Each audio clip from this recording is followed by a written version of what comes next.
What is the most disgusting thing you have ever done that you took pleasure in? My wife and I had two wonderful daughters, 13 and 10, and a pretty healthy relationship. At some point things started to appear off. She got very clingy to her phone all of a sudden, made sure to delete the saved password feature on our common PC, stated having phone calls that suddenly ended when I came into the room.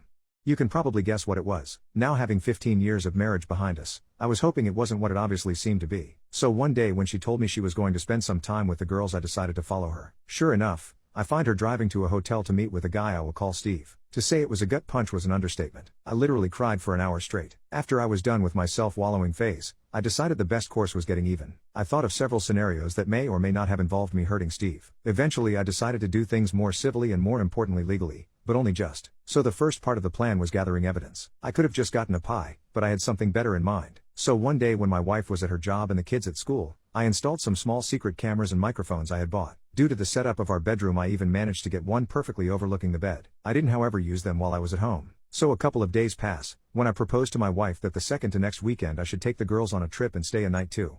I more often than not was the one cooking. I took a far more active role in raising the girls and showed them a lot more patience and attention. She was usually busy working or drinking, so me going alone with the girls on a trip wasn't that weird. So 2 weeks pass, in which time I get my affairs in order and contact a lawyer to write up a separation agreement that would involve me keeping residents in custody.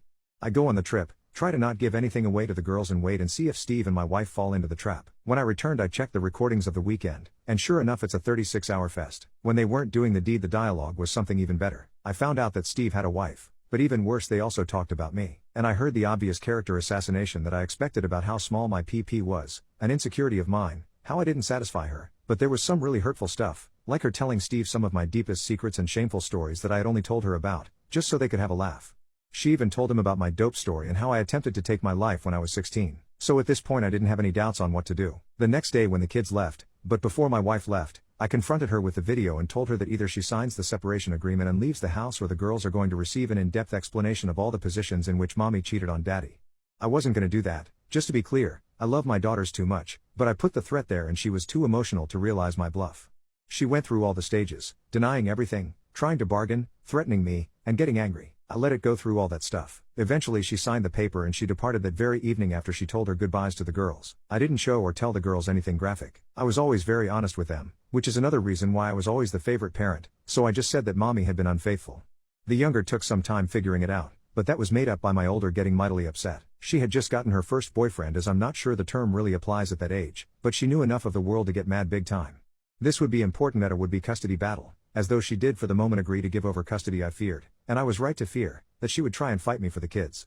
What I didn't expect was for her to use her visitation rights to talk crap about me. Basically she started telling my younger kid about how it was all my fault for not forgiving her. Her lawyer even started demanding she receive custody. So I finally activated my revenge plan. Enter trip to South Carolina. Why South Carolina? Simple. Fort Sumter. I really wanted my daughters to see it. I definitely did not go there because it is one of the last places where revenge porn isn't illegal, and where I could upload my wife and Steve's doings and intimate moments with no worries on the internet and other such sites, as you cannot be prosecuted for crimes that weren't illegal when and where they were committed.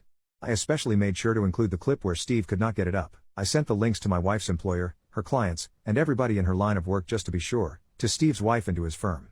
Steve soon got a divorce. I feel sorry for his wife as she was an innocent victim in all of this, but I think it's better that she found out. As for my wife, this was the end of any chance to get custody. She soon got fired from her job of 8 years. I got custody. Yes, due to her being unemployed, I got no alimony, but honestly I make enough money to sustain both me and the girls, so I don't care, and I'm good enough at caring for them and they are old enough to allow me to have a full-time job.